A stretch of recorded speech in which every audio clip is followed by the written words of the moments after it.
చంద్రబాబు నాయుడు గారు పత్తిపాటి పుల్లారావు గారు ఇద్దరికీ చెప్తా ఉన్నారు అధ్యక్ష. సిబిఐ ఎంతని చెప్పిందన్నారు? 43,000 కోట్ల.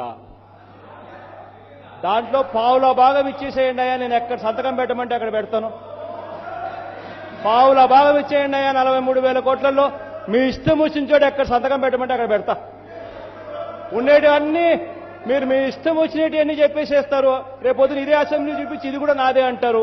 తీసేసుకోండి మీరే, మాకేం అభ్యంతరం, నేను సంతకం పెట్టి ఇచ్చేస్తాను.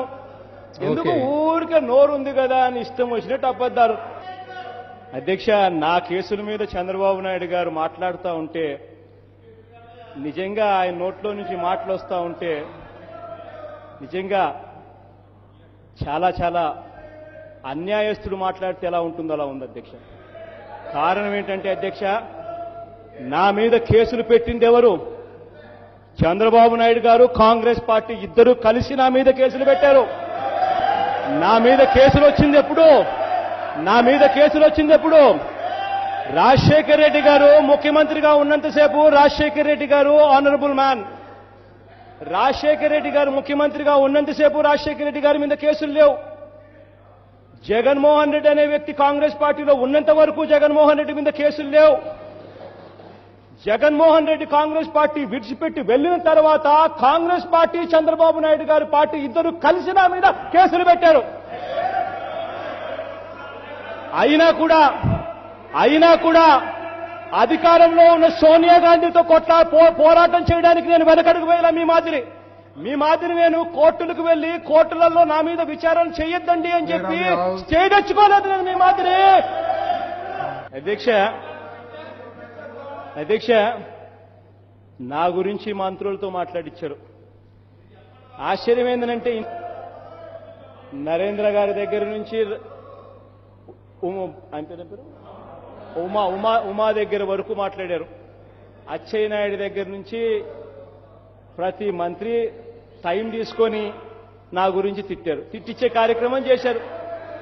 ఒకటి అడుగుతా ఉన్నా, ఇదే చంద్రబాబు నాయుడు గారిని అడుగుతా ఉన్నా నేను. 1978లో ఆయన రాజకీయాల్లోకి వచ్చినప్పుడు ఆయన ఆస్తి 2 ఎకరాలు. ఇవాళ ఆయన ఆస్తి 2 లక్షల కోట్లు ఎక్కడి నుంచి వచ్చిందని అడుగుతా ఉన్నా. ఆయన మీద ఆరోపణలు కోర్టుల్లో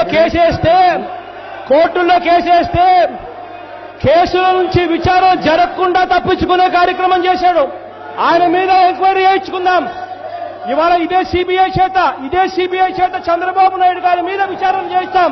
రెడీనా అని అడుగుతా ఉన్నా. చంద్రబాబు నాయుడు గారి ఆస్తుల మీద విచారణ చేయిస్తాం. రెడీనా అని అడుగుతా ఉన్నా. ఇదే రాజధాని భూముల విషయంలో సిబిఐ చేత ఎంక్వైరీ చేయిస్తాం. రెడీనా అని అడుగుతా ఉన్నాను. ఇదే సిబిఐ చేత. అధ్యక్ష, నిన్న పేపర్లలో చదివే అధ్యక్ష, సాంబశివరావు, మునిశంకర్ వీళ్ళిద్దరూ నారాయణ గారి బామర్దులు, మేము కొన్నాము అని చెప్పి ఒప్పుకుంటూ, ప్రమీల అని చెప్పి ఆవిడ కూడా నిన్న మేము కొన్నాము అని చెప్పి నారాయణ కాలేజీలో వాళ్ళ దగ్గర వాళ్ళు అన్నారు. రావుల కిషోర్ భార్య ఒప్పుకుంది. పయ్యావుల కేశవ్ కూడా నా కొడుకు పేరుతో నేను ధైర్యంగా కొన్నాను అని చెప్పి ఆయన అన్నాడు. అధ్యక్ష, నాకు నిజంగా అర్థం కావడం లేదు. ఒకటి అర్థం కావడం లేదు. ఇదే నేను చంద్రబాబు నాయుడు గారిని ఛాలెంజ్ చేస్తా ఉన్నా. చంద్రబాబు నాయుడు గారి మీద మామూలు కరప్షన్ కాదు అధ్యక్ష. 22 నెలల్లో 2 విషయాలు అధ్యక్ష. ఒకటి, ఈ భూములకు సంబంధించి చంద్రబాబు నాయుడు గారే దోషి. ఇన్సైడర్ ట్రేడింగ్ అనేది పెద్ద క్రైమ్.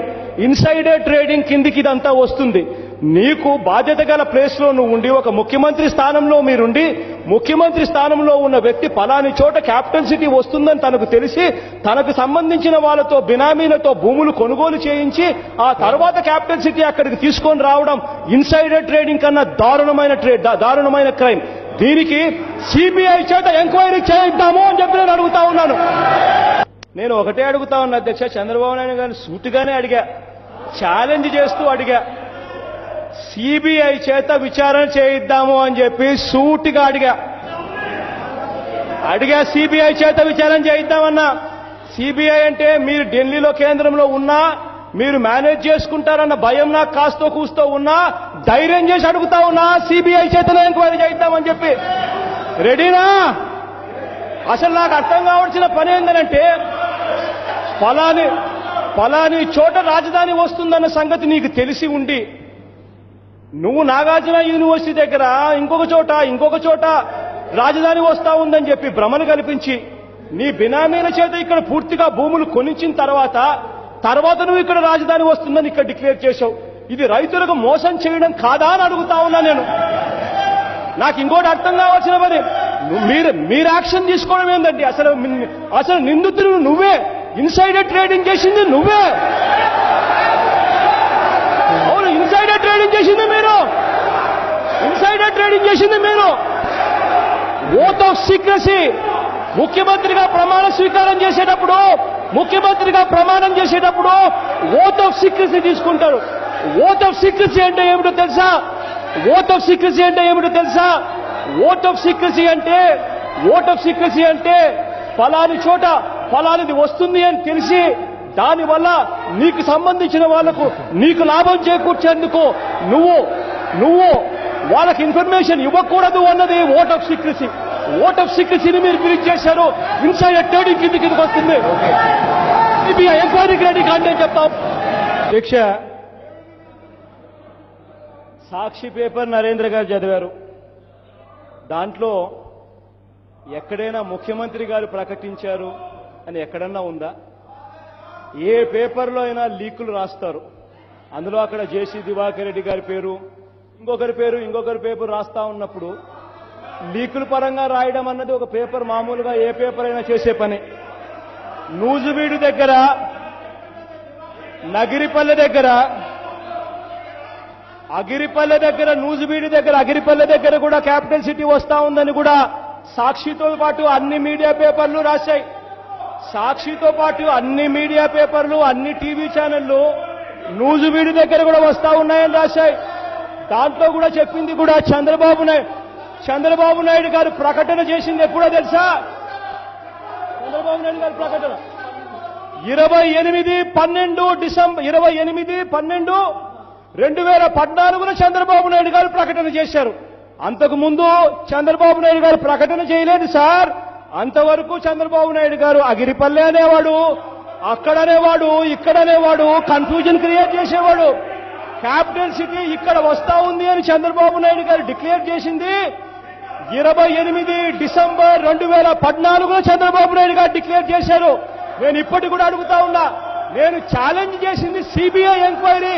మీ ప్రభుత్వం, మీరు మద్దతు తెలుపుతా ఉన్న బీజేపీ అక్కడ మీరు కేబినెట్ లో ఉన్నా కూడా నేను సిబిఐ ఎంక్వైరీకి అడుగుతా ఉన్నా. ఆ సిబిఐ ఎంక్వైరీ విషయంలో మాత్రం చెప్పకుండా మిగిలినటువన్నీ ఏమేమో చేస్తారు. ఇన్సైడర్ ట్రేడింగ్ చేసింది నువ్వు, ఇన్సైడర్ ట్రేడింగ్ చేసింది మీరు.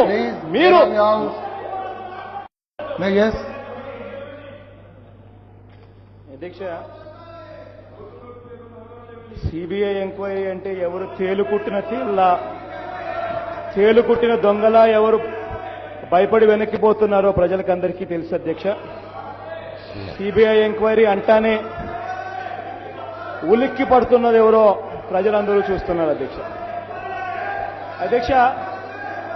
ఇటువంటిదే 2006లో ఔటర్ రింగ్ రోడ్డు